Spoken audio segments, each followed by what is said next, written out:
بسم اللہ الرحمن الرحیم۔ محترم ساتھیوں، السلام علیکم ورحمۃ اللہ وبرکاتہ۔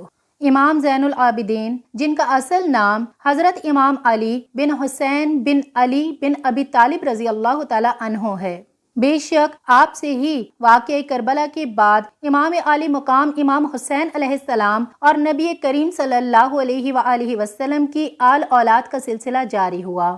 محترم دوستو، امام زین العابدین، جن کو بیمار کربلا بھی کہا جاتا ہے، کربلا کے بعد اسلام کی بقا کی اس مشن کو جو آپ کے بابا امام علی مقام امام حسین علیہ السلام نے شروع کیا تھا، اس کو پائے تکمیل تک پہنچانے میں آپ کا کردار تاریخ میں سنہری حروف میں لکھا جائے گا۔ آپ کی ولادت 38 ہجری میں مدینہ منورہ میں ہوئی۔ آپ کے والد گرامی سیدنا امام حسین علیہ السلام اپنے والد گرامی شیر خدا حضرت علی کرم اللہ وجہ الکریم سے بے پناہ محبت کرتے تھے، اسی کے باعث انہوں نے اپنے تمام بیٹوں کا نام علی ہی رکھا۔ امام زین العابدین عبادت و ریاضت اور صدقہ و خیرات میں کثرت کرتے تھے، اسی وجہ سے آپ کا لقب سجاد، زین العابدین، سید العابدین اور امین مشہور ہوا۔ آپ کی والدہ ماجدہ سیدہ شہر بانو سلام اللہ علیہا تھیں، جو کہ ملک فارس کی شہزادی تھیں۔ 2 سال تک امام زین العابدین نے اپنے دادا شیر خدا حضرت علی رضی اللہ تعالی عنہ کی گود میں پرورش پائی اور پھر 10 سال تک اپنے تایا حضرت امام حسن رضی اللہ تعالی عنہ کے زیر سایہ رہے۔ اب ذرا غور سے سوچیں کہ جس کے استاد ایسے ہوں اور جس کے سر کے اوپر اس طرح کی ہستیوں کا سایہ ہو تو اس کی سیرت اور کردار کیسا ہوگا۔ امام زین العابدین کے بارے میں مشہور ہے کہ آپ جب بھی وضو کرتے تو خوف کے مارے آپ کا چہرہ زرد ہو جاتا۔ جب کوئی اس کا سبب پوچھتا تو آپ کہتے، کیا تم نہیں جانتے کہ میں کس ہستی کے سامنے کھڑا ہونے جا رہا ہوں؟ آپ نے 11 سال تک میدان کرب و بلا کے سانحہ ہونے سے پہلے اپنے والد گرامی امام حسین علیہ السلام سے وہ تربیت پائی جو امام علی مقام نے خود اپنے نانا امام الانبیاء حضرت محمد مصطفیٰ صلی اللہ علیہ وآلہ وسلم سے حاصل کی تھی۔ امام زین العابدین کربلا کے اس روح فرسا واقعہ میں اپنے والد گرامی کے ساتھ ساتھ تھے اور آپ اس واقعہ کے چشمدید گواہ تھے۔ اللہ سبحانہ و تعالیٰ کی مشیت سے میدان کربلا میں آپ بیمار ہو گئے، جس کی وجہ سے آپ جنگ میں شریک نہ ہو سکے۔ شاید اللہ سبحانہ و تعالیٰ کی مصلحت تھی کہ آپ نے ہی بعد میں امام علی مقام امام حسین علیہ السلام کے اس مشن کو آگے لے کر چلنا تھا اور اسلام کے اس علم کو بلند رکھنا تھا۔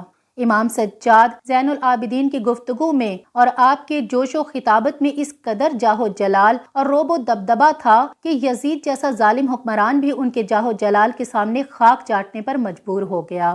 امام زین العابدین نے خاندان رسالت کی بعض ثروت و بلند عصمت خواتین کے ہمراہ دربار یزید میں اپنے نانا کے دین کا وہ پیغام سنایا، فصاحت و بلاغت کے ساتھ ایسا خطبہ ارشاد فرمایا کہ یزید کے دربار میں موجود وہ تمام افراد جو امام علی مقام کی شہادت سے ناآشنا تھے، جن کو یزید ملعون نے یہ بتایا ہوا تھا کہ یہ قیدی دراصل میرے خلاف بغاوت کرنے والا ایک ٹولہ تھا جن کو شکست دے دی گئی ہے، لیکن اس نے عام عوام کو یہ نہ بتایا کہ یہ نواسہ رسول صلی اللہ علیہ وآلہ وسلم ہے، ان کا خاندان ہے، آخری نبی صلی اللہ علیہ وآلہ وسلم کی باپردہ خواتین کو پابند سلاسل کیا ہوا ہے۔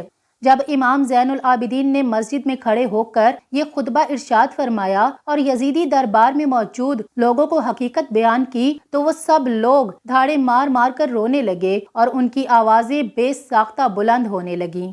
یہ دیکھ کر یزید ملعون گھبرا گیا کہ کہیں کوئی فتنہ کھڑا نہ ہو جائے اور میری حکومت و خلافت کے خلاف کوئی بغاوت بلند نہ ہو جائے، تو اس نے فوراً ہی مؤذن کو اذان دینے کا حکم دے دیا تاکہ امام زین العابدین کا خطبہ منقطع ہو جائے۔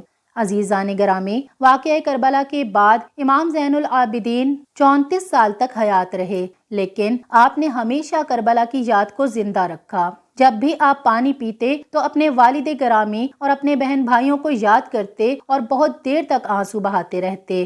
اس حوالے سے امام جعفر صادق علیہ السلام سے منقول ہے کہ امام زین العابدین دن کو روزہ رکھتے اور رات کو عبادت کرتے۔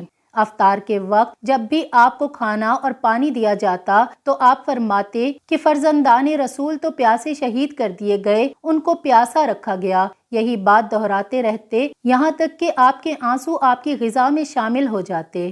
امام باقر علیہ السلام فرماتے ہیں کہ امام زین العابدین کو ان کی زندگی میں کبھی بھی ہنستے اور مسکراتے ہوئے نہیں دیکھا گیا۔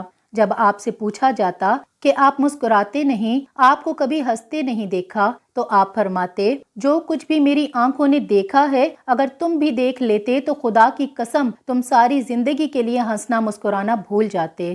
ابن عساکر لکھتے ہیں کہ پوری کائنات میں 5 ایسی ہستیاں گزری ہیں جو بہت زیادہ روئی ہیں، اور ان میں امام زین العابدین بھی شامل ہیں۔ جب کربلا سے واپسی پر آپ روضہ نبی صلی اللہ علیہ وآلہ وسلم پر حاضر ہوئے تو نبی کریم صلی اللہ علیہ وآلہ وسلم کی قبر مبارک کو لپٹ کر آپ دھاڑیں مار مار کر رونے لگے اور نبی کریم صلی اللہ علیہ وآلہ وسلم کو کربلا کا سارا حال بیان کرنے لگے۔ بھائی علی اکبر، بھائی علی اصغر، امام عالی مقام، عباس علم بردار سب کی شہادت کی کہانی سنانے لگے تو نبی کریم صلی اللہ علیہ وآلہ وسلم کی قبر اطہر سے آواز آئی کہ بیٹا مجھے کیا سناتے ہو، میں تو خود وہاں سے سارے واقعات دیکھ رہا تھا۔ اور سیدہ ام ہانی سے بھی روایت ہے کہ جب امام عالی مقام کی شہادت ہوئی تو انہوں نے خواب میں نبی صلی اللہ علیہ وآلہ وسلم کو دیکھا کہ آپ کا لباس خاک آلود ہے، تو آپ نے پوچھا، حضور میرے ماں باپ آپ پر قربان، یہ کیا صورتحال ہے؟ تو آپ صلی اللہ علیہ وآلہ وسلم نے رنجیدہ خاطر ہو کر فرمایا کہ اے ام ہانی، میرے حسین کو کربلا میں شہید کر دیا گیا ہے۔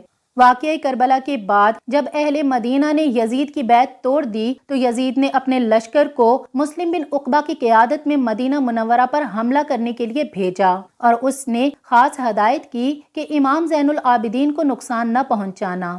اس دوران امام زین العابدین اپنے خاندان کے ہمراہ مدینے سے باہر رہے۔ اس کے بعد توابین اور مختار سقفی کا قیام پذیر ہوا، لیکن جب بھی انہوں نے امام سجاد زین العابدین سے رابطہ کیا تو آپ نے خیر مقدم نہ کیا۔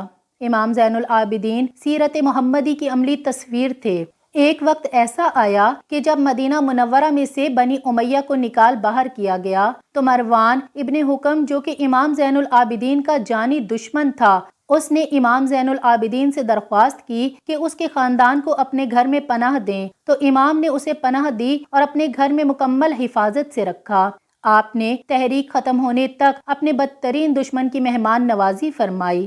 آپ ایسے مہمان نواز تھے کہ بیک وقت 100 گھروں کی خفیہ کفالت کرتے تھے۔ یہ بات تب ظاہر ہوئی جب آپ نے اس دنیا سے پردہ فرمایا تو ان لوگوں کے گھروں میں راشن آنا بند ہو گیا۔ میدان کربلا میں ایک یزیدی سپاہی نے امام عالی مقام امام حسین علیہ السلام اور ان کے خاندان کو شہید کرنے میں یزیدی فوج کا ساتھ دیا تھا۔ ایک دفعہ وہ امام زین العابدین کی خدمت میں حاضر ہوا اور امام زین العابدین نے اس کی خوب مہمان نوازی کی۔ جب وہ رخصت ہونے لگا تو وہ کہنے لگا کہ حضور لگتا ہے کہ آپ نے مجھے پہچانا نہیں۔ امام زین العابدین نے فرمایا کہ یہ کیسے ہو سکتا ہے کہ میں تجھے نہ پہچانوں، میں تو تجھے اسی وقت پہچان گیا تھا جب تو میرے سامنے آیا تھا، لیکن کربلا میں جو تو نے کیا وہ تیرا ظرف تھا، اور اب تو میرے گھر میں مہمان تھا تو یہ میرا ظرف تھا کہ میں تیری مہمان نوازی کروں۔ اپنی زندگی میں امام زین العابدین نے 2 مرتبہ اپنا سارا مال راہ خدا میں خیرات کیا، اس حال میں کہ گھر میں کوئی چیز باقی نہ رہی۔ علامہ زہری لکھتے ہیں کہ امام زین العابدین ایک رات میں 1000 نوافل ادا کیا کرتے تھے۔ امام مالک لکھتے ہیں کہ ایک دفعہ امام زین العابدین عبادت میں مشغول تھے کہ شیطان ایک اژدہے کی شکل میں آیا اور آپ کے پائے مبارک کے انگوٹھے کو کاٹنے لگا، لیکن آپ ایسے مشغول تھے کہ آپ کا دھیان عبادت سے نہ ہٹ سکا، اس لیے شیطان آپ کے اس عمل سے عاجز آ گیا۔ حجاج بن یوسف کے وقت میں جب آپ کو دوبارہ اسیر کیا گیا اور لوہے کی بھاری زنجیریں باندھ کر آپ کو قید کیا گیا تو امام زہری فرماتے ہیں کہ میں جب امام زین العابدین کو قید میں ملنے گیا تو میں آپ کو دیکھ کر رو پڑا۔ میری تمنا یہی تھی کہ میں آپ کی جگہ ہوتا اور یہ مصائب میں برداشت کرتا۔ اس پر امام زین العابدین فرمانے لگے، تجھے یہ گمان ہے کہ اس قید و بندش نے مجھے کرب و بے چینی میں مبتلا کر رکھا ہے؟ حقیقت یہ ہے کہ اگر میں چاہوں تو اس میں سے کچھ بھی نہ رہے، مگر اس میں اجر ہے اور تزکیہ نفس ہے اور عذاب الہی کی یاد ہے۔ یہ فرما کر آپ نے بیڑیوں سے پاؤں کو اور ہتھکڑیوں میں سے ہاتھ کو نکال لیا۔